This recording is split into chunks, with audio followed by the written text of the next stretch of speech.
皆さんこんにちは。歯科衛生士の田村です。当院は歯医者に頼らない健康的な口づくりを目指し、親子で健康を楽しく学べる場所を目標にしています。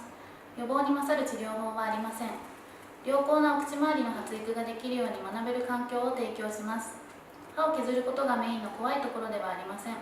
痛い思いをしないように私たちと一緒に学んでいきましょう。